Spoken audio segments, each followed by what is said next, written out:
हमारे YouTube channel पर आप सभी का सादर अभिनंदन। मैं आप सभी से निवेदन करना चाहता हूँ, ज्ञान का स्रोत अंतहीन है।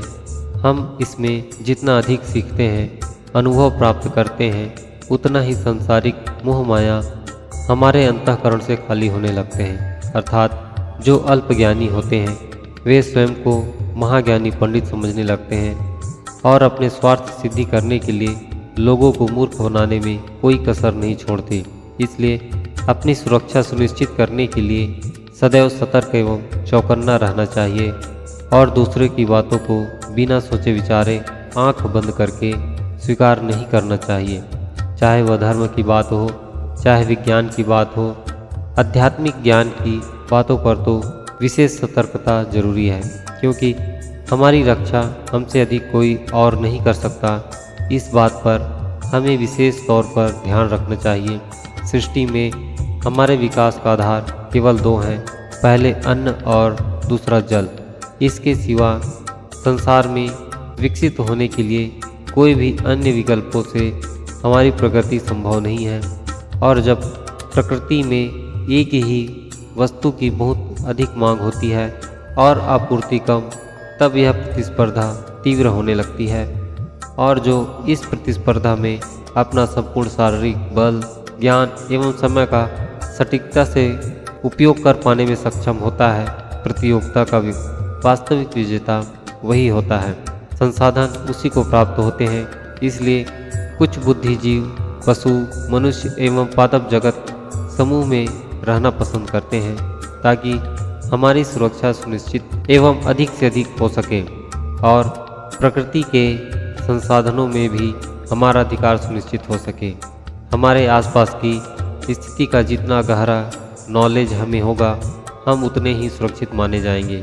इसलिए संसार की हर जानकारी कोई एक व्यक्ति के द्वारा संग्रह करना असंभव होता है। इसलिए इस व्यवस्था को समझने के लिए अपने ही जैसे लोगों के सामूहिक प्रयासों से संभव हो सकता है। अतः बुद्धिजीवी वर्ग के लिए बेहद जरूरी होती है जो लंबे समय तक अन्न एवं जल की प्राप्ति हो और हमारी सुरक्षा सुनिश्चित हो सके। इसलिए जिस वातावरण एवं परिस्थिति में हम रहते हैं, उनके अनुसार हमें अपनी सुरक्षा एवं संसाधन की दृष्टि से हमारे आसपास की संपूर्ण जानकारी हमें होनी चाहिए, चाहे वह जंगल हो चाहे शहर हो।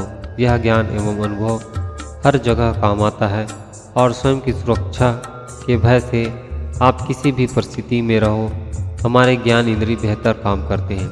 इसलिए जो सज्जन मुझे सुन पा रहे हैं, आप सभी से एक निवेदन करना चाहता हूँ।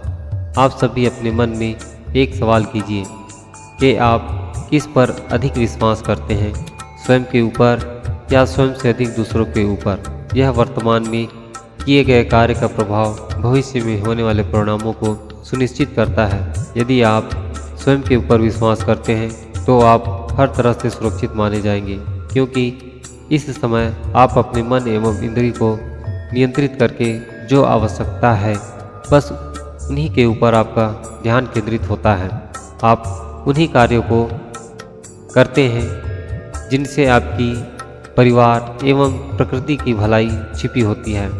आप न चाहते हुए भी इसका पालन करते हैं और यह आदत आपको लंबी उम्र, समाज में सम्मान, घर में सुख शांति एवं आपके अध्यात्म में प्रगति का मूल है, क्योंकि यही वह परम शक्ति है जो हमारे शरीर को प्रकृति एवं परमात्मा से अति सूक्ष्म धागों से जोड़े रखती है। इसके विपरीत यदि आप दूसरों के ऊपर विश्वास करते हैं तो समझ लीजिए आप अपने संपूर्ण शरीर एवं आत्मा का सौदा कर रहे हैं और आपके संपूर्ण सुख शांति एवं स्वतंत्रता, सफलता और अंत में हमारे सांसों की डोर भी दूसरों के हाथों में होती है। अर्थात हमें जैसा चाहे नचा सकता है। यदि आपके भीतर वर्तमान में किए गए कार्य के परिणाम को भविष्य की दृष्टि से नहीं सोच पा रहे हैं, ऐसी स्थिति में आप सदा दूसरों के निशाने पर रहते हैं जो आपको प्रयोग एवं शोषण करने के लिए जरा भी संकोच नहीं करते। जैसे कि आपके मित्र, स्त्री या पुरुष, आपकी धर्मपत्नी, आपका पारिवारिक सदस्य, हमसे अधिक शक्तिशाली व्यक्ति या ऐसा जो हमें पहचानता भी नहीं और हमें आगे बढ़ने के लिए बहुत मदद करता है।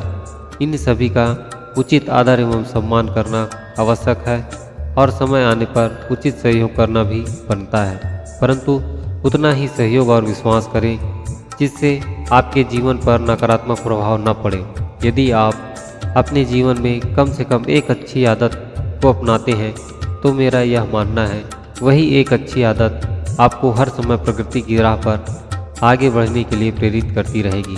इसलिए आप सभी से निवेदन है, अपने भीतर के उन छिपी हुई शक्तियों को पहचानें और समझने का प्रयास करें। स्वयं पर विश्वास करें। आप यकीन मानिए, आपकी इच्छा के विरुद्ध इंसान तो क्या, पारलौकिक शक्ति भी आपको झुका नहीं सकती। एक बार सुनने से आपको कुछ अधिक लाभ एवं आकर्षण महसूस नहीं होगा, परंतु जब इसे सुनने के पश्चात खाली समय पर चिंतनशील होंगे तब आपको इस प्रसंग के गहरे अर्थ समझ पाएंगे। आप इस प्रसंग को सुनते जाएं, अपने ज्ञान एवं समझ के अनुसार इसका विश्लेषण करते जाएं और इसके बाद जो निष्कर्ष आए उसे अपने जीवन में आत्मसात करें। लाइक करें, शेयर करें और कुछ कमी रह गई हो तो कमेंट करके अवश्य बताएं। ऐसे ही न्याय संगत एवं तर्कपूर्ण विचारों को सुनने के लिए हमारे इस चैनल को अवश्य ही सब्सक्राइब करें। अपने एवं समाज के सुधार के लिए अपना सहयोग दें। इस ज्ञानवर्धक प्रसंग को अंतिम विराम तक सुनने के लिए आप सभी का बहुत बहुत धन्यवाद। सच्चिदानंद सोहम सतनाम साहिब परमपिता परमेश्वर आपके एवं पूरे परिवार को सुख शांति प्रदान करें।